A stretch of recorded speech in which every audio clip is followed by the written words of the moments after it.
I came home and found my belongings in the garage. Not packed neatly, not organized with care, just dumped there like trash waiting for collection day. My toolbox lay open on the concrete floor, wrenches scattered. The leather chair I'd inherited from my father sat tilted against the wall, one leg bent at an unnatural angle. 20 years of accumulated life reduced to a pile of junk in my own garage. Gavin stood in the doorway between the garage and the house. My house. The house I'd paid off 15 years ago. He wore khakis and a polo shirt that probably cost more than my entire wardrobe, and he had that smile. That insufferable, practiced smile he used when closing deals at his second-rate real estate firm. "Rick," he said, like we were old friends. "We need to talk about the living arrangements." I set down the bag of groceries I'd been carrying. Milk, bread, eggs, normal things for a normal Tuesday afternoon, except nothing about this was normal. "Living arrangements," I repeated. "Yes."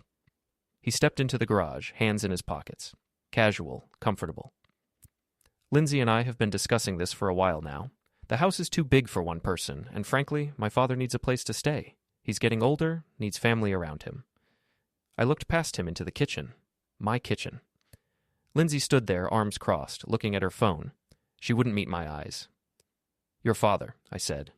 "He's having some health issues. Nothing serious, but he can't live alone anymore. And since this house has 4 bedrooms, it makes sense. Before we go any further, take a second to subscribe, hit the hype button, and like the video. It really helps the channel grow. And tell us in the comments, what would you do in this situation? Get out of my garage." The smile faltered. "Rick, I understand this is difficult. Get out of my garage, get out of my house, and take my daughter with you." Lindsay finally looked up. Her face was hard, set. "Dad, we've already made arrangements. The paperwork is filed. You have temporary housing set up at the Evergreen Apartments. It's nice there, lots of people your age." "I'm 62, not 90. "You're not getting any younger," Gavin said. "And with your heart condition—" "My heart condition is managed, unlike your brain condition, which appears to be terminal stupidity." His face flushed red. "Look, old man, this is happening whether you like it or not. The transfer documents are already processed. You signed them yourself." "I signed what?" He pulled a folded paper from his back pocket, smoothed it out. "Temporary transfer of property rights allows Lindsay, as your only heir, to take possession during periods of incapacity." I stared at the document. The signature at the bottom looked like mine. Almost.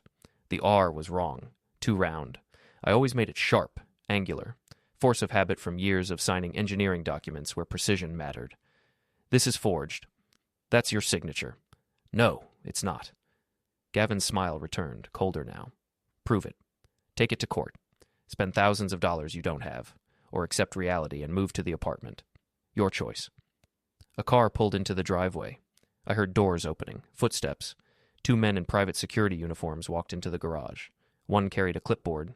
The other had his hand resting on his belt near the pepper spray. "Mr. Halstead," the clipboard guy said, "we're here to ensure a peaceful transition. We've been hired by Mrs. Grant to—" "That's Miss Halstead Grant," Lindsay corrected from the doorway.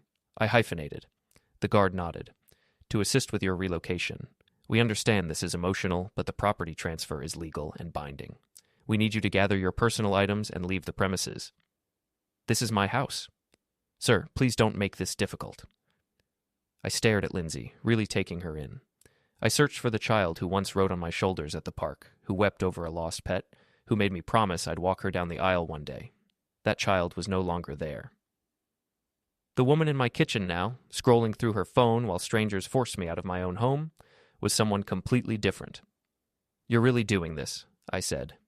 She finally met my eyes. "You're being dramatic. The apartment is nice. You'll be happier there." "Happier?" "Yes. No yard to maintain, no repairs to worry about. It's better for someone your age." The second security guard moved closer. "Sir, we need you to come with us. I'm getting my things. You can come back for them tomorrow during supervised hours. I'm getting my things, now." I moved toward the pile of my belongings. The guard grabbed my arm. His grip was firm, professional, trained. "Sir!" I jerked away. He grabbed again, harder this time. His partner stepped in, and suddenly I was being pushed back, away from my own possessions, away from my house. My shoulder hit the garage wall. Pain shot through my arm. "Stop resisting," one of them said. "I'm not—" Something hard pressed against my chest. A baton. The guard's face was blank, emotionless. "Sir, you need to leave. Now." Gavin was recording on his phone. Of course he was. Evidence of the crazy old man refusing to cooperate. Evidence for whatever legal theater they'd planned next. I raised my hands. "Fine, I'm leaving." "Smart choice," Gavin said. I walked past them, past Lindsay, past the life I'd built, got in my truck and drove away. Didn't look back. But I'd seen something. A small detail Gavin had missed in his smug confidence. Tom Reyes, my neighbor, standing on his porch. Watching, recording on his own phone from an angle Gavin didn't know existed. Tom gave me the smallest nod as I drove past. I drove to a motel on the edge of town, the kind of place that took cash and didn't ask questions, checked in under a name that wasn't mine, paid for a week, and sat on the bed that smelled like industrial cleaner and old cigarettes. My phone rang. "Lindsay," I answered. "Dad, I'm sorry it happened that way, but you were being unreasonable. If you'd just listened..." "When was the document signed?" Silence. "The transfer document. What date did I supposedly sign it?" I'd have to check." "October 15th? That's the date on the paper Gavin showed me." "Okay." "I was in Denver on October 15th. Engineering conference. 300 witnesses, hotel records, flight records." More silence. "You forged my signature. Gavin forged my signature, and you knew about it." "Dad, I'm not your dad anymore. I stopped being your father the moment you stood in my kitchen and let strangers put their hands on me." "You're overreacting." "I'm done reacting. From now on, I'm acting."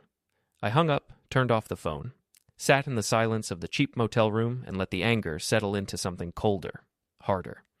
Anger was useless. Anger made you stupid, made you sloppy. What I needed was precision. I'd spent 40 years as a structural engineer, analyzing failures, finding the weak points in systems that looked solid, understanding how small defects could bring down entire buildings if you knew where to apply pressure. Lindsay and Gavin had built their plan carefully. Documents, security guards, emotional manipulation. It looked solid, but every structure had weak points. I just had to find them. I visited Tom Reyes the next morning at 6 before he left for his daily walk. He opened the door in a bathrobe, coffee mug in hand, and waved me inside without a word. His living room was neat, organized, old furniture that had been maintained for decades rather than replaced, photos on the walls of his family, his time in the service, his years working at the garage downtown. "Saw the whole thing," he said, sitting in his recliner. "Security camera on my porch caught most of it. The angle's decent." "Can I see it?" He pulled out a laptop, opened a video file. The footage was clear, crystal clear. Me arriving home with groceries, the confrontation in the garage, the guards putting hands on me, the shove against the wall. Gavin recording it all on his phone with that smile. "I can get you copies," Tom said. "Multiple formats, stored in different places. Can't be deleted or claimed they don't exist." "Why are you helping me?" "Because I watched you raise that girl alone after Elaine left. Watched you put her through college, help her buy her first car, walk her down the aisle to that piece of work she married. And now they throw you out like garbage?" He shook his head. "That's not right. That's not how family works." "Family." The word tasted bitter. "What are you planning?" "I don't know yet." "But you're planning something," I nodded. "Good. You need help, you ask. I know people. People who owe me favors, people who know how to be invisible when needed. I'm not looking to hurt anyone. Didn't say you were, but there's hurt and there's hurt. Sometimes the worst pain doesn't leave marks." I took the USB drive he offered, copies of the security footage stored on encrypted files. Evidence. The first piece of ammunition. "Thank you." "Don't thank me yet. This is just the beginning. They're going to fight back when they realize you're not rolling over. Let them." I spent the rest of the day at the public library, using their computers, researching property law, trust law, title transfers, the specific requirements for legal documents in our state. The more I read, the more problems I found with Gavin's forged document. The notarization looked wrong. The seal was fuzzy, like it had been photocopied rather than pressed directly. The witness signatures were typed instead of handwritten. The date was wrong. I'd proven that already. But more importantly, the document claimed to transfer rights from a trust that was structured in a way that didn't allow temporary transfers. My father had set up that trust 30 years ago, and I'd maintained it exactly as he'd designed it. Ironclad, specific. The house couldn't be transferred without 3 separate legal steps, including a 90-day waiting period and approval from a trust administrator. Gavin had skipped all of it. He'd assumed I was too old, too tired, too broken to check the details. He'd assumed wrong. I made copies of everything, saved files to 3 different cloud accounts under fake names, printed hard copies and stored them in a safety deposit box at a bank across town. Then I started making calls. The first was to the notary whose seal appeared on the forged document. She was a pleasant woman in her 50s who worked out of a UPS store. "Mr. Halstead? Yes, I remember you. You had me notarize some engineering documents about 2 years ago. Did you notarize a property transfer document for me on October 15th? Pause. No, I haven't notarized anything for you since those engineering papers. Someone used your seal on a document with that date. Another pause, longer this time. That's illegal. That's fraud. Yes, it is. Do you need me to make a statement? Not yet, but keep records of our conversation. Date, time, what we discussed. You might need them. I hung up before she could ask more questions. The second call was to Julius Kim, the escrow and title officer who'd handled my original house purchase. We'd stayed in touch over the years, mostly holiday cards and occasional emails. Rick, good to hear from you. What can I do for you? I need to verify something. Has there been any recent activity on my property title? The sound of typing. Give me a moment. Okay, yes. There's a pending transfer request filed 3 weeks ago. Looks like it's in preliminary review. Who filed it? Gavin Grant, acting as attorney-in-fact for Lindsay Halstead Grant. And what's the status? It's held pending verification. The documents looked irregular, so we flagged it for additional review. Standard procedure when something doesn't match our records. My heart rate picked up. What didn't match? The trust structure. The document claimed authority under a revocable trust, but our records show your property is held in an irrevocable trust. Those are completely different legal instruments, can't be transferred the same way. What happens next? We requested additional documentation from Mr. Grant. He has 30 days to provide it, or the transfer request gets denied. And if he can't provide it? Then it all falls apart. No transfer, no shift in ownership, nothing happens. I thanked him and ended the call. Gavin had 30 days. That meant he'd already had the request in process before they threw me out. They'd planned this for weeks, maybe months, coordinated it, rehearsed it. They'd thought they had all the pieces in place, but they had made one critical mistake. They'd assumed the documents would go through without scrutiny. They'd assumed no one would check the trust structure. They'd assumed I'd be too defeated to fight back. I wasn't defeated. I was focused. That night, I drove past the house. My house. The lights were on in the living room. I could see Lindsay through the window, sitting on the couch with a glass of wine. Gavin was on his phone, pacing. They looked comfortable, settled. My phone buzzed. A text from a number I didn't recognize. Back off, old man. We know where you sleep. I looked at the message for a long moment, then smiled. No, they didn't. The motel was registered under a fake name. I'd paid cash. I'd parked my truck 3 blocks away and walked. They had no idea where I was. But they were scared enough to threaten me. That meant I was doing something right. I took a screenshot of the text, saved it to my encrypted files, and drove back to the motel. Tomorrow, I'd start applying pressure. The pressure came in small, precise applications. Not dramatic, not visible, just quiet interference in the machinery Gavin had set in motion. First, I filed a formal complaint with the county recorder's office. Not about fraud. Not yet. Just a simple notification that there were discrepancies in a pending property transfer and requesting a full review of all documentation. It was bureaucratic, boring, the kind of thing that didn't make headlines. But it triggered an automatic flag in their system. Every document Gavin had filed would now be examined by a clerk whose entire job was finding mistakes. Second, I contacted the title insurance company, asked them to verify their coverage on the pending transfer, mentioned, casually, that the trust structure might have been misrepresented. Title insurance companies hate risk, hate it more than anything. The moment I raised the question, they opened their own investigation. Third, I sent an anonymous tip to the State Notary Commission, included a photo of the forged seal, a statement from the notary herself, and a timeline showing I'd been out of state when the document was supposedly signed. 3 small actions, 3 tiny bureaucratic grenades. Then I waited. Gavin called me on the 4th day. I'd turned my phone back on, curious what would happen. He didn't disappoint. What did you do? Good morning to you too. Don't play games. The escrow is frozen. The title company is asking for additional documentation. What did you do? I filed some paperwork. Standard procedure when there are questions about property transfers. You're sabotaging this. I'm protecting my interests. That's what people do when their property is stolen. Nobody stole anything. You signed? No, Gavin, I didn't. And you know I didn't. And now other people are starting to know it too. Silence on the line. I could hear him breathing, fast and shallow. You're making a mistake, he finally said. No, you made the mistake. I'm just correcting it.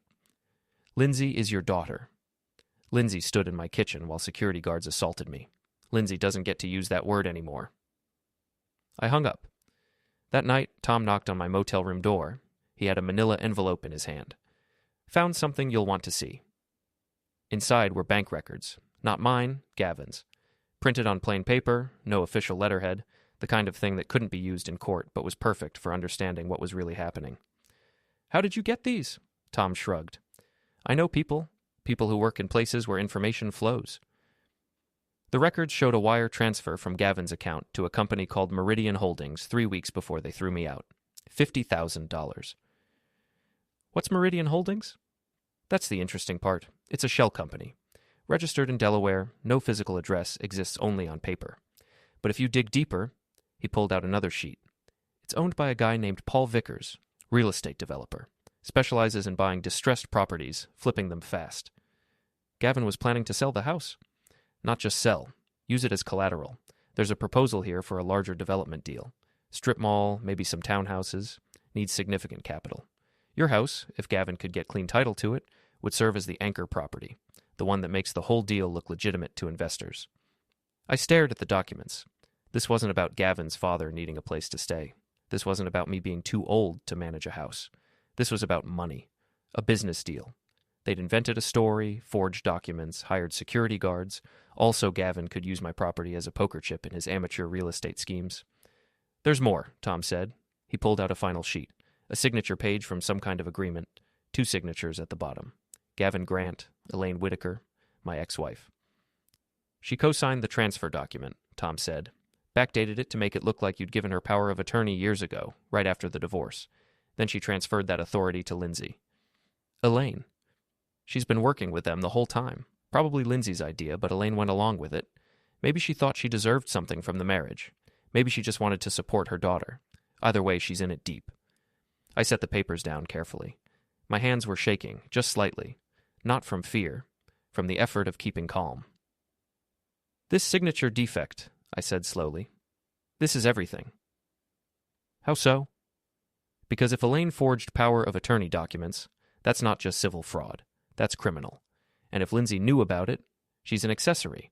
And if Gavin used those documents in a business deal, he's committed wire fraud the moment he transferred money based on false pretenses. Tom smiled. Thought you might see it that way. They don't just lose the house, they lose everything. If you play it right. I looked at him. You were in military intelligence, weren't you? Long time ago. Different world. But some skills stick with you. Thank you. Thank me when it's over. He left, and I spread the documents across the motel bed. A pattern emerging. A structure of deception that looked solid, but was riddled with defects. I'd spent my career finding weak points in buildings. This was the same principle. Find the load-bearing lie, apply pressure, watch it collapse. But I needed more than documents. I needed direct evidence. Something undeniable. I needed to get back into the house. Getting into the house required patience and timing. For 3 nights, I watched from Tom's car, parked 2 blocks away with a clear view of the driveway, learning their patterns. Lindsay left for work at 7:15 each morning. Gavin slept late, usually didn't leave until 9 or 9:30. He'd go to his office, come back around 2 for lunch, then leave again until evening. On the 4th day, I made my move. 9:45 in the morning. Gavin's car was gone. Lindsay was at work. I walked up to the house like I owned it, because legally I did, and used my key. They hadn't changed the locks. Arrogance or oversight didn't matter. The house smelled different. Lindsay's perfume, stronger than it needed to be. Takeout containers in the kitchen trash. Mail stacked on the counter. Bills with Gavin's name. I went straight to the garage. My belongings were still there, mostly. They'd gone through them, obviously. Taken what they wanted, left the rest. My toolbox was lighter. They'd taken the expensive equipment. My file cabinets had been opened, papers rifled through. But they'd missed something. Behind the water heater, in a space I'd built years ago when I was still doing consulting work in disaster zones, was a hidden compartment, 6 inches deep, accessible only if you knew exactly where to press. Inside were documents I'd kept safe. Original trust papers. My father's will, property deeds, and something I'd forgotten about until now, a USB drive containing scanned copies of every significant document related to the house, including the original trust agreement signed and notarized 30 years ago, with the specific clause that prevented exactly what Gavin was trying to do. I pocketed the USB drive and was turning to leave when I heard the garage door opener activate. No time to run. I moved behind the stack of boxes, pressing myself into the corner.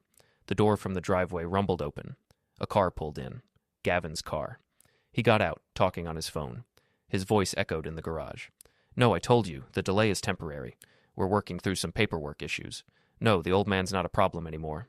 He's making noise, but he's got no leverage. Look, Paul, I've invested too much into this to back out now. Just give me 2 more weeks." He walked into the house, voice fading. I waited 5 minutes, then slipped out through the side door. Walked down the street like I belonged there. Got in Tom's car 3 blocks away and drove off. My heart was pounding, but I was smiling. Gavin had just confirmed everything on a recorded phone call. Tom's voice-activated recorder, planted in my jacket pocket, had caught every word. The old man's got no leverage. Wrong again, Gavin. Back at the motel, I connected the USB drive to my laptop. The files were old, but intact. Every document I needed, preserved in digital form. Proof of the trust structure. Proof of my father's intentions. Proof that what Gavin was attempting was impossible under the actual legal framework. I copied everything to multiple locations, then sent a carefully worded email to Julius Kim at the title company. Attached, please find the original trust documents referenced in your pending transfer review. You'll note that Section 4, Paragraph 3, explicitly prohibits temporary transfers or transfers based on power of attorney. Any such attempt would be void. Please verify against the documents submitted by Mr. Grant. I didn't threaten, didn't accuse, just provided information. Let the system do the rest. 2 days later, Julius called me. "Rick, we've completed our review." "And?" "The transfer request is denied. The documents Mr. Grant submitted are inconsistent with the original trust structure. Moreover, several signatures appear to be irregular. We've referred the matter to our fraud investigation team." "What does that mean for Gavin?" "It means his transfer is officially over. It also means we're considering whether this should be referred for criminal review, and it means—" He hesitated. "It means you should probably get a restraining order. People don't react well when their plans collapse." "I'll consider it." "Rick, I'm serious. I've seen situations like this turn ugly." "It's already ugly, Julius. I'm just making it official." That night, my phone rang. Unknown number. I answered anyway. "You're making a big mistake." Not Gavin's voice. Older. Rougher. "Who is this?"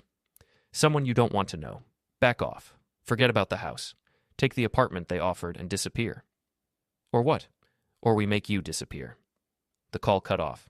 I saved the number, documented the call, and added it to my growing file of evidence. They were panicking, sending threats through intermediaries, which meant I was winning. But winning meant they'd escalate, meant the next move wouldn't be phone calls. I needed to be ready. The escalation came faster than expected. 3 days after the threatening phone call, Tom caught movement on his security cameras. 2 men walking up my old driveway at 2 a.m. They wore dark clothes, faces partially covered. One carried a crowbar. They weren't there to talk. Tom called me immediately. "You awake?" "Now I am." "2 guys just broke into your garage. Moving quiet, but they're not professionals. I can see them on camera." "Call the police." "Already did, but they are 12 minutes out. These guys could be gone by then." I was pulling on clothes, grabbing my keys. "Keep recording. I'm coming." "Rick, don't—" But I'd already hung up. I drove the 3 miles in under 5 minutes, parked 2 houses down, and approached on foot. Tom met me on his porch, handed me his phone showing the live camera feed. The men were still in the garage, going through boxes. One was piling documents into a garbage bag. The other was taking photos with his phone. "They're looking for evidence," I said. "Evidence you've already copied and hidden." "They don't know that." I watched them work. Sloppy, rushed. They'd come in through the side door, probably picked the lock. They were searching, but not destroying. Careful enough to avoid making too much noise, but not careful enough to wear gloves. Fingerprints. They were leaving fingerprints everywhere. The police arrived 9 minutes later. Silent approach, no lights. 2 patrol cars. The officers moved quickly, professionally. The men in the garage never saw them coming. There was shouting, some scuffling, then both intruders were on the ground in cuffs. I walked over with Tom. One of the officers recognized me. "Mr. Halstead, what are you doing here?" "This is my house. Those men broke into my garage." You don't live here anymore. According to our records, according to actual legal records, I own this property. The transfer my son-in-law attempted was fraudulent. Ask the county title office." The officer looked uncertain. "We'll need to sort this out at the station." "Fine. But those men were stealing documents. Check the bag." One of the officers opened the garbage bag. Papers spilled out. Property documents, bank statements, personal correspondence. My personal correspondence. "Who sent you?" the officer asked the men. They stayed silent. "Were you hired to steal these documents?" Still nothing. The officer turned to me.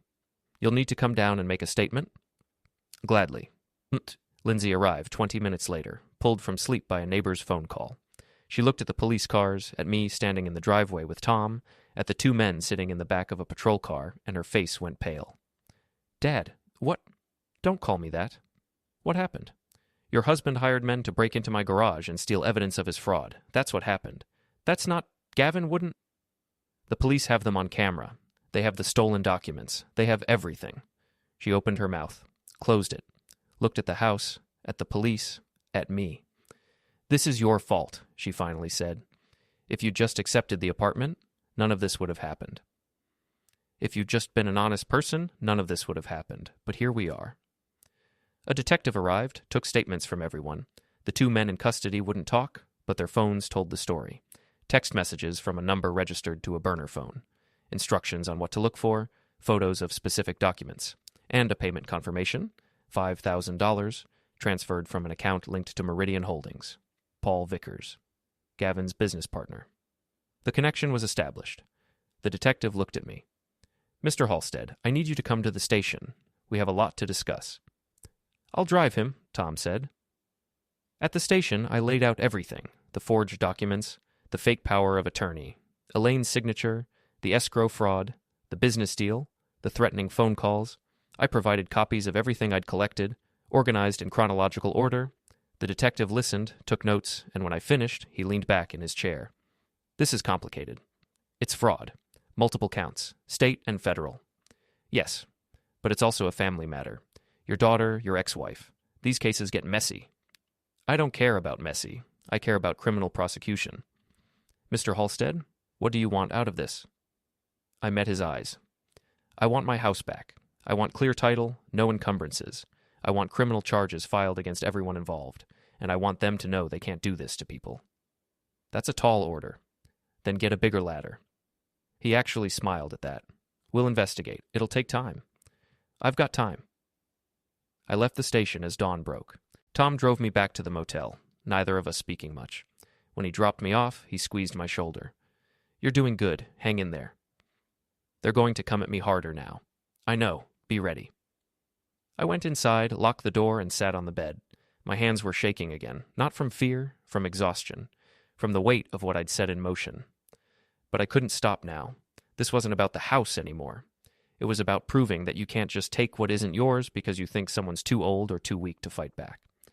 My phone buzzed. Text from Lindsay. "We need to talk. Please." I deleted it without responding. We were past talking. The legal proceedings ground forward with bureaucratic slowness. The police investigation expanded. The district attorney got involved. Gavin hired a lawyer. Lindsay hired a different lawyer.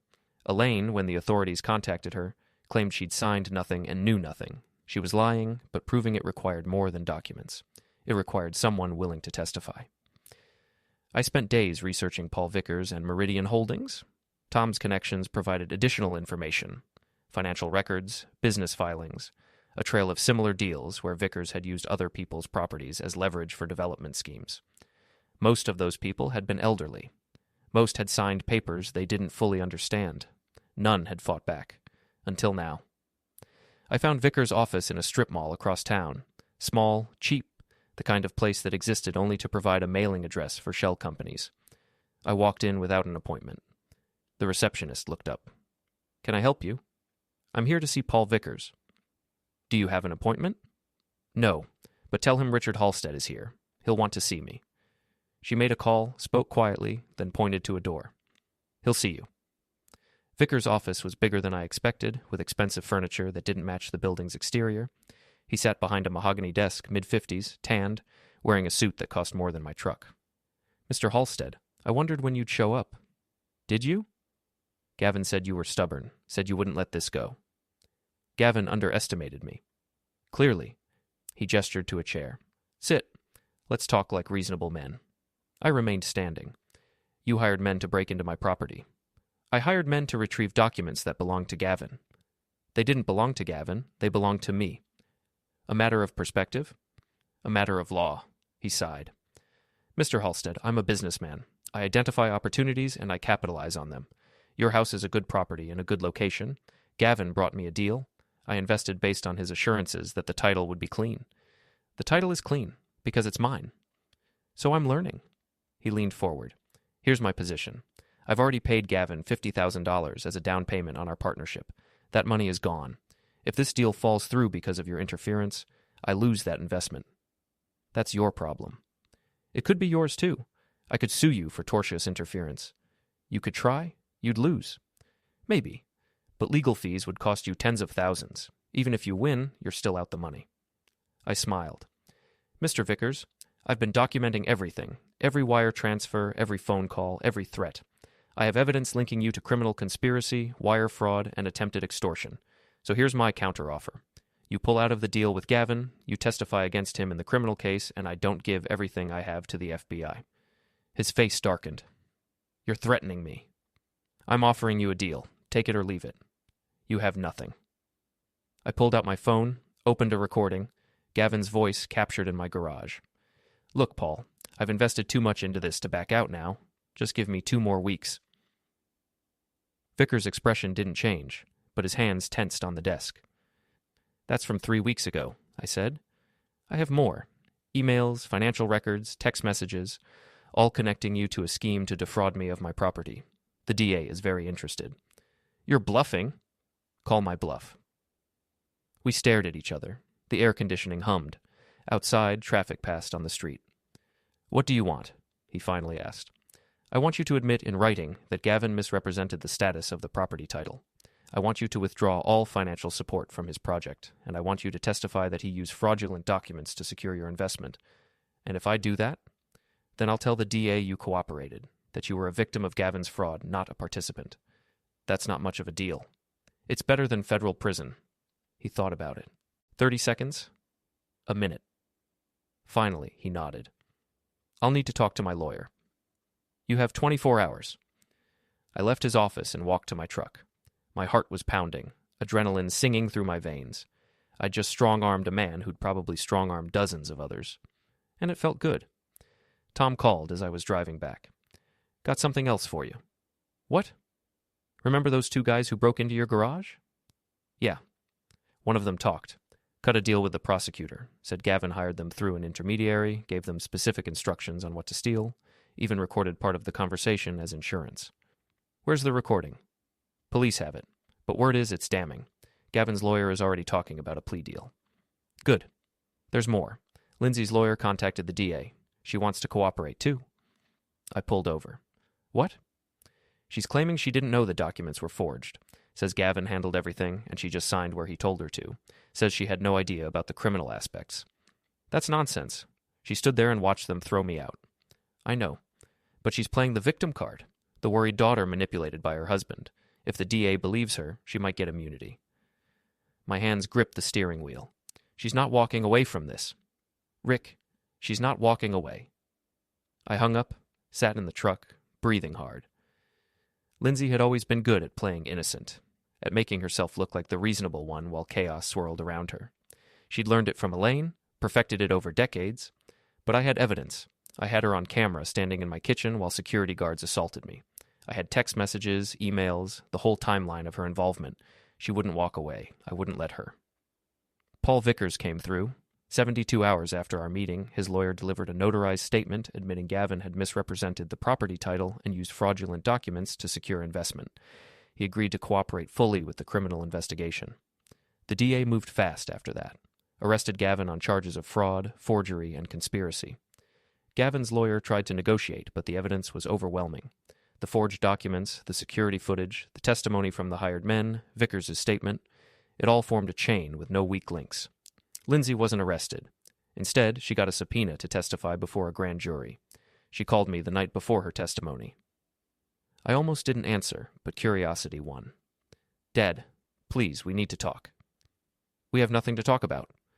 I didn't know. I swear I didn't know Gavin forged those documents. He told me everything was legal. I thought you'd actually signed. You stood in my kitchen while strangers put their hands on me. You didn't ask questions. You didn't defend me. You just watched. I was scared. Gavin said if I didn't support him, our marriage would fall apart. So you chose him over me. Silence. I'm your daughter, she finally said, her voice breaking. Doesn't that mean anything? It used to, not anymore.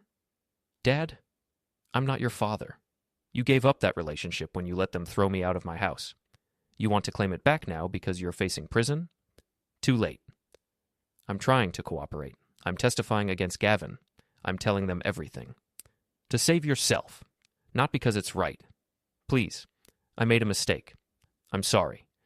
But I'm still your daughter. Doesn't that count for something? I thought about it. About the little girl who used to hold my hand crossing the street, about teaching her to ride a bike, helping her with homework, walking her down the aisle, about all the moments that made up a relationship, and about her standing in my kitchen, looking at her phone, while I was shoved against a wall. No, I said. It doesn't. I hung up. The grand jury indicted both Gavin and Lindsay the next week. Conspiracy to commit fraud, forgery, attempted theft. Gavin faced additional charges related to the hired men. Elaine was harder to pin down. She claimed her signature had been forged too, that she'd never agreed to sign power of attorney documents. But forensic analysis showed the signature was genuine, made with her own pen, on paper that had been in her possession. She'd co-signed the fraud, then tried to hide behind plausible deniability. The DA offered her a choice: testify truthfully about her involvement or face charges herself. She chose to testify. I sat in the courtroom when she gave her deposition. She looked older than I remembered. Thinner? She wouldn't meet my eyes. Mrs. Whitaker, did you sign the power of attorney document dated October 1st? Yes. And did you know this document would be used to transfer property owned by your ex-husband? Lindsay said he'd agreed to it, that he was getting older and needed help managing the house. Did you verify this with Mr. Halstead? No. Did you ask to see the original authorization from him? No. But you signed anyway. Lindsay said it was urgent, that Rick was having health problems and we needed to act quickly. And you believed her. She's my daughter. I wanted to help. The lawyer pulled out another document. This is an email from you to Lindsay dated September 28th. Can you read the highlighted portion? Elaine's hands shook. It says, make sure the paperwork is tight. Rick will fight this if he gets the chance. Does that sound like someone who believed the transfer was voluntary? Silence. Mrs. Whitaker? I wanted Lindsay to be careful, to do things right. Or you knew it was fraud and wanted to make sure you didn't get caught. I didn't. You knew, didn't you? You knew Richard hadn't agreed to anything. You knew the documents were forged, and you helped anyway. She's my daughter, Elaine said, tears running down her face. I just wanted to help my daughter. By helping her commit fraud. No answer. The deposition ended. Elaine walked out of the courtroom, finally looking at me as she passed. Her eyes were red, pleading. I looked away. Later that week, the DA called me. We've got enough to prosecute all three of them. Gavin's facing the most serious charges. Could be 5 to 10 years. Lindsay and Elaine are looking at probation if they plead guilty, maybe 18 months if they go to trial and lose. What about my house? The title transfer is voided. Gavin has 30 days to vacate. We'll expedite the eviction if he doesn't comply voluntarily. And the charges against me? What charges? When they called the police, they claimed I'd trespassed, that I'd been threatening them. Those are being dismissed? False reports? We'll note that in the final disposition. Good. Mr. Halstead, I have to ask. What do you want from this? Justice. That's vague. It's precise. I want them prosecuted. I want my property back. I want the record to show what they did and what happened because of it. No plea deals? No reconciliation with your daughter? No. That's harsh. So is being thrown out of my own house by my own family. He nodded slowly. Fair enough. We'll proceed to trial. But Gavin broke first. 2 weeks before trial, his lawyer negotiated a plea. Gavin would plead guilty to all charges, cooperate fully, and accept a 7-year sentence in exchange for Lindsay getting probation. He was trying to save his wife. Lindsay took the deal, pleaded guilty, accepted 3 years probation and 500 hours of community service. She'd never see the inside of a prison cell. Elaine got a similar deal. Probation, a fine, community service. Gavin got 7 years. I attended his sentencing, sat in the back row and watched as he stood before the judge, listened to the charges, accepted his fate. He looked smaller than I remembered, defeated. He'd been so confident in my garage that day, so sure he'd won. Now he was going to prison. The judge asked if he had anything to say. I made mistakes, Gavin said. I let ambition cloud my judgment. I hurt people who didn't deserve it. I'm sorry. The judge was unmoved. 7 years, minimum security facility. Credit for time served. Any questions? No, Your Honor. They took him away. I went outside, stood in the courthouse parking lot, and breathed. It was done. The legal part, anyway. But I wasn't finished. Getting my house back took another month. Gavin had trashed it before the police forcibly removed him. Holes in walls, broken fixtures, missing appliances. Petty vandalism by a petty man. Insurance covered most of it. I did the rest of the repairs myself, working slowly, deliberately. Each fixed wall, each replaced fixture was a reclamation, a statement. Tom helped. We worked in comfortable silence most days, only talking when necessary. He didn't ask about Lindsay or Elaine, didn't offer opinions on the outcome, just showed up with tools and helped me rebuild. The house felt different when we finished. Cleaner, simpler. Mine. I changed the locks. All of them. Added a security system with cameras covering every approach. Not because I was scared, because I was done being caught off guard. Lindsay tried to visit once, 3 weeks after her sentencing. She knocked on the door. I watched her through the camera, standing on my porch, nervous, shifting her weight. I didn't answer. She knocked again. Waited 5 minutes, then left. She didn't come back. Elaine sent letters. Long, handwritten apologies explaining how she'd been manipulated, how she'd only wanted what was best for Lindsay, how sorry she was for everything. I burned them without reading past the first paragraph. Some things didn't deserve response. But Gavin was different. Gavin was in prison, safe behind bars, paying his debt. He couldn't hurt me anymore, so I paid him a visit. The prison was minimum security, more like a college campus than what you see in movies. Gavin met me in a visitor room, wearing prison khakis, looking thinner, older. He sat across from me, didn't speak. "How is it?" I finally asked. "Exactly what you'd expect." "Good." He almost smiled. "You came here to gloat?" "No, I came here to make sure you understand something." "What's that?" "You thought I was weak, old, easy to push around. You thought you could take what wasn't yours because I wouldn't fight back. I was wrong. Yes, you were. But here's what I need you to know." I leaned forward. "This wasn't about the house. It was never about the house.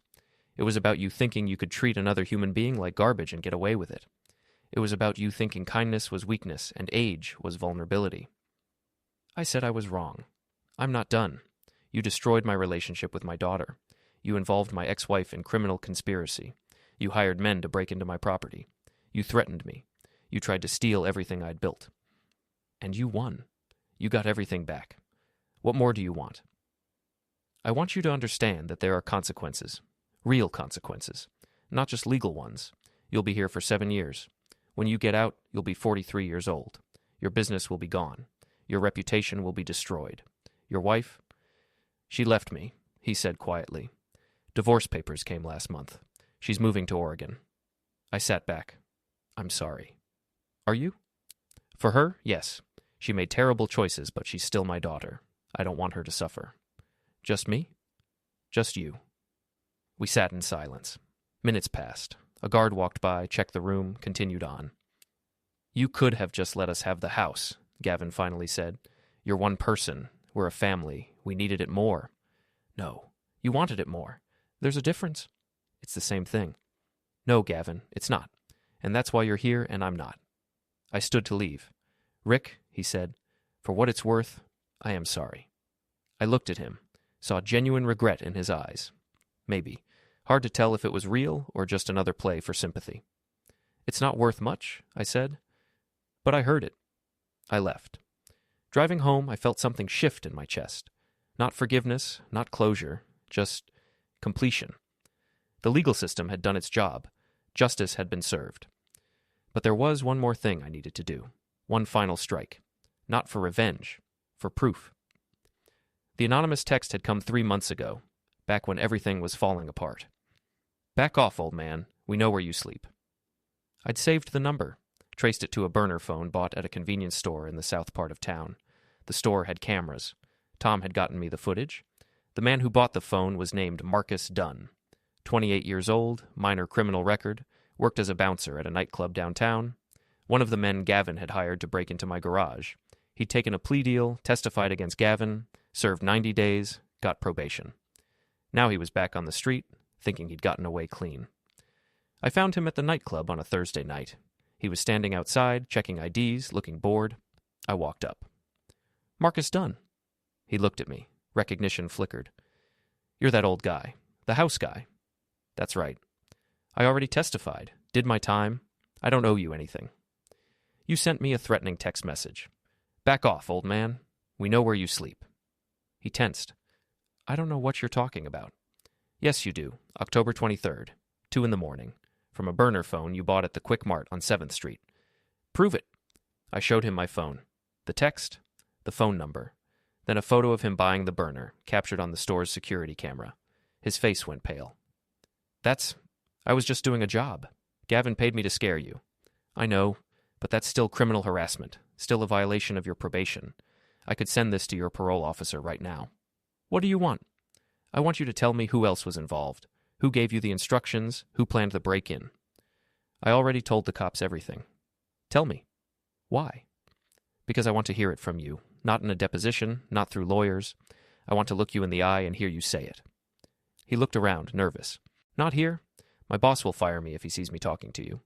"Where then?" "There's a diner 2 blocks over. I get off at midnight." "I'll be there." The diner was mostly empty at 12:30. Marcus slid into the booth across from me, ordered coffee he didn't drink. "Talk," I said. "Gavin reached out through a mutual friend. Said he needed a job handled. Some documents picked up. Nothing physical. $5,000, cash. I could really use the money." "So you broke into my garage." "With Terry, my cousin. We were careful, didn't take anything except papers. But your neighbor had cameras. Cops got us before we even left the driveway." "And the text message?" "Gavin sent that himself from a phone he gave me. Said it would scare you off, make you stop causing problems." "Did you know the documents were forged?" He hesitated. "Not at first. But when the cops arrested us, they explained what Gavin was trying to do. That's when I realized we weren't just retrieving papers. We were stealing evidence." "And you testified?" "I had to. Otherwise I was looking at 3 years. I got 90 days and probation instead." "Do you regret it?" "Regret getting caught? Yeah. Regret what I did?" He looked at his coffee. "Honestly, I didn't think about it much at the time. It was just a job. But after sitting in jail, thinking about it, yeah, I regret it. You didn't deserve that." I studied him. Young, stupid, but not malicious. Just someone who'd made bad choices for easy money. "What are you going to do with that photo?" he asked. "Nothing." "Nothing?" "You did your time. You testified. You're trying to stay clean. I'm not interested in ruining your life." "Then why come here?" "Because I needed to hear it. Needed to know if you understood what you'd done." "I do." "Good." I stood to leave. "Mr. Halstead?" "Yeah?" "For what it's worth." "I am sorry." "I know. Don't do it again." I left him sitting there and walked out into the night. The city was quiet, just traffic lights and distant sirens. I drove home slowly, windows down, breathing cool air. When I got home, Tom was sitting on his porch. I waved, he waved back. Inside, I locked the door, set the alarm, made tea, sat in my living room in my house, and let the silence settle. It was over. The legal battles were finished. The criminal cases were closed. My house was mine again. Everyone involved had paid some kind of price. But I still had one person left to deal with. The person who'd made this possible through her silence, her complicity, her choice to stand aside while her husband destroyed her father's life. Lindsay. I didn't reach out to Lindsay. She reached out to me. It was a Sunday morning, 6 months after Gavin's sentencing. My doorbell rang at 8 a.m. I checked the camera. Lindsay stood on the porch, alone. I opened the door. "Dad," she said, "don't call me that." "Can I come in?" "No." "Please, just 5 minutes. I need to talk to you. You've said everything you needed to say, in court, under oath." "I lied." I stopped. "What?" "I lied, in my testimony. I said I didn't know about the forged documents. I said Gavin handled everything and I just went along with it. That was a lie." "You're confessing to perjury on my doorstep?" I'm confessing to you. I knew from the beginning. I helped him plan it. I suggested involving my mother. I was the one who said we should hire security guards to make sure you left without causing a scene. The words hung in the air between us. Why are you telling me this now? Because I can't live with it anymore. Because every day I wake up and remember what I did to you. Because I need you to know the truth. The truth. You want me to know the truth, after lying to everyone, after destroying our relationship, after standing by while I was assaulted in my own home. Yes. Why? She started crying. Not the performative tears she'd used in court. Real tears, ugly and desperate. Because I need you to forgive me. Because I can't fix this on my own. Because I'm losing my mind trying to pretend I'm okay when I'm not. I'm not going to forgive you. I know, but I had to ask. You had to ask. You had to confess. You had to tell me the truth. Why? To make yourself feel better? No. Because you deserve to know. I already knew. She stopped crying. Looked at me. What? I knew you were lying. I had emails, text messages, evidence showing your involvement. I gave it all to the DA. They chose not to prosecute because Gavin took the plea deal and they didn't want to waste resources. So you knew the whole time. Yes. And you didn't say anything. What would it accomplish? You were already convicted, already on probation. Sending you to prison wouldn't give me my daughter back. It would just destroy what was left. Then why am I here? If you already knew, why did I drive over here to confess? Because you needed to say it. Because you needed to admit what you did. Not to me, to yourself. She sat down on the porch steps, put her head in her hands. I don't know who I am anymore. I don't know how I became this person. The person who could do what I did to you. Greed, fear, whatever Gavin promised you. He didn't promise me anything. I wanted the house. I wanted the money. I wanted to feel like I was in control of something. So you took control of my life. Yes. I sat down next to her. Not close, just close enough to talk without shouting. I'm not going to forgive you, I said again. I know. But I'm not going to destroy you either. Why not? Because you're already destroyed. Look at you. You've lost your husband, your mother won't speak to you, you're on probation, your career is stalled, you're paying every day for what you did. Is that enough? For you? I don't know. Maybe, maybe not. We sat in silence. A car drove by, birds sang in the trees. Normal Sunday morning sounds. I should go, she finally said. Yeah. She stood, walked to her car, stopped. Dad? Don't. Rick then. Rick, thank you for not sending me to prison. I don't deserve the mercy, but thank you. I didn't do it for you. I did it because I'm tired of fighting. She nodded, got in her car, drove away.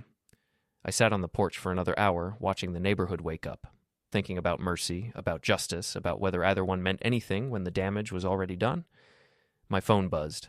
Tom, texting from his porch across the street. You okay? Yeah. Need anything? No, thanks. Coffee later? Sure. I went inside, made breakfast, read the paper. Normal things. Ordinary things. The house was quiet. It was mine. And that, I realized, was enough. 3 days later, I got a call from Julius Kim at the title office. Rick, good news. All the holds on your property are lifted. Title is clear. You can refinance, sell, whatever you want. I'm not selling. Good, you shouldn't. It's a great house. It is. Listen, I wanted to say, what you did, fighting back like that. A lot of people would have just given up, accepted the loss. But you didn't. You stood your ground. I got lucky, had help. Luck helps. But you made your own luck. You documented everything, built a case, stayed patient. That's not luck. That's smart. Thanks, Julius. Anytime. And Rick, if you ever need anything, call me. You've earned it. I hung up feeling lighter than I had in months. The next Sunday, Tom and I went fishing. Drove 2 hours to a lake he knew. Spent the day on the water, caught nothing, didn't care. You seem better, he said. I feel better. Good. You earned it. Everyone keeps saying that, because it's true. You could have folded. Most people would have. But you fought. And you won. I didn't win. I just didn't lose. Same thing sometimes. We fished until sunset, then drove home. He dropped me at my house. I went inside, made dinner, watched television. Ordinary evening. My phone rang. Unknown number. I almost didn't answer, but something made me pick up. Mr. Halstead? A woman's voice. Young, nervous. Yes. My name is Jennifer Park. I'm a reporter with the Regional Tribune. I'm doing a story about property fraud targeting elderly homeowners, and I heard about your case. Would you be willing to talk to me? I'm 62. I'm not elderly. Right, sorry. Would you still be willing to talk? I thought about it. Thought about all the people who couldn't fight back, who signed papers they didn't understand, who trusted their families and got betrayed. Yes, I said. I'll talk to you. The interview happened 2 days later. She asked good questions, didn't sensationalize, let me tell the story my way. She said the article would run in a week. It ran on the front page of the local section. Man fights back against family fraud, wins in court. The story was fair, factual, included statements from the DA and my lawyer. It didn't make me a hero, just someone who'd refused to be a victim. I got calls after that, other people in similar situations, some asking for advice, some just wanting to talk. I helped where I could, referred them to lawyers, shared what I'd learned. Life settled into a routine, work on the house, help Tom with projects, answer calls from people who needed guidance.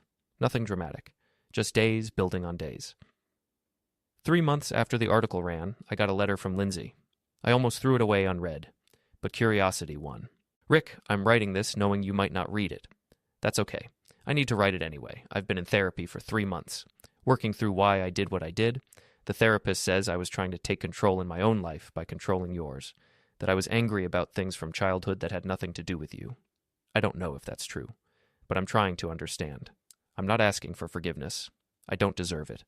But I want you to know that I understand now what I took from you. Not just the house, your dignity, your sense of safety, your trust. I can't give those back. I can only say I'm sorry and mean it this time. If you ever want to talk, I'm here. If you never want to see me again, I understand. Lindsay. I read it twice, then put it in a drawer. Maybe someday I'd respond. Maybe not, but I had time to decide. 2 years later, I was working in the garage when a car pulled into the driveway. I didn't recognize it. Nice sedan, recent model. A man got out, mid-30s, suit and tie. He looked nervous. Mr. Halstead? Yes? My name is David Chen. I'm a prosecutor with the State Attorney General's office. I'm working on a case involving systematic property fraud, and your name came up. Do you have a few minutes? Sure. He followed me into the house. I made coffee. He laid out a folder on my kitchen table. We're investigating a network of real estate developers who target vulnerable homeowners. Forge documents, create fake legal authorities, steal properties. It's happening across 3 states. And you think I can help? We think you already did. Your case, the evidence you collected, the way you documented everything, it's become a model for how to fight back. We've used it in 6 other cases, convicted 14 people. Glad it helped? It did more than help. It changed how we approach these cases. Before you, most victims didn't fight back. They didn't know how. You showed them. I just wanted my house back. And you got it. But you did it the right way. Legally, thoroughly, with evidence that couldn't be disputed. That matters. He left me his card, said to call if I ever needed anything. I watched him drive away, then went back to the garage. That night, I sat on the porch as the sun set. Tom came over, brought beer. We drank in comfortable silence. You ever think about selling? He asked. Moving somewhere easier? This is easy. You know what I mean, somewhere without the memories. The memories are fine now. They're mine. Fair enough. We drank, watched stars appear, listened to the neighborhood settling into night. Tom? Yeah? Thanks for everything. I wouldn't have made it without you. You would have, just would have taken longer. Maybe. He left around 10. I locked up, set the alarm, went to bed, slept soundly in my house. My house. The morning came with clear skies and cool air. I made breakfast, read the paper, checked my phone. No emergencies, no crises, just another ordinary day. I thought about Gavin in prison, Lindsay in therapy, Elaine wherever she'd gone, all of them paying their own prices in their own ways. I thought about Marcus Dunn, working nights at the club, trying to stay clean. I thought about all the people who'd called me after the article ran, the ones who'd fought back, the ones who'd won. I thought about revenge and justice and whether there was really a difference. In the end, I decided there was. Revenge was about hurting them. Justice was about healing myself. I'd gotten both, and I'd done it my way. 5 years after they threw me out, I was sitting in my living room when the doorbell rang. Lindsay stood on the porch. Older, thinner, but her eyes were clear. Hi, she said. Hi. Can we talk? I opened the door, let her in, made tea. We sat at the kitchen table, the same table where she'd stood looking at her phone while I was being thrown out. I've been sober for 2 years, she said. From alcohol. I didn't think I had a problem, but I did. I was drinking to avoid dealing with what I'd done. Good for you. I'm working at a nonprofit now. We help people who are victims of housing fraud. I use what happened to us, what I did, as a teaching tool. Show them how it happens, how to fight back. That's good work. It doesn't make up for what I did, but it's something. We talked for an hour, about her life, her work, her therapy, about the lawsuit against her that I'd never filed, about forgiveness and whether it was possible. When she left, I walked her to the door. Will I see you again? She asked. Maybe, if you want to. I do. Then maybe. She hugged me. I let her. Didn't hug back, but didn't pull away either. After she left, I sat on the porch. Tom came over. That was Lindsay, he said. Yeah. How do you feel? I don't know yet. Better maybe. Or just different. Different's okay. Yeah. We sat in silence, watching the afternoon fade into evening. I thought about the long journey from that day in the garage to this moment on the porch, about everything I'd lost and everything I'd won. The house was still mine. The title was still clear. The evidence was still stored safely away. I'd thrown them out of my life the same way they'd thrown me out of my house. Complete, final, decisive.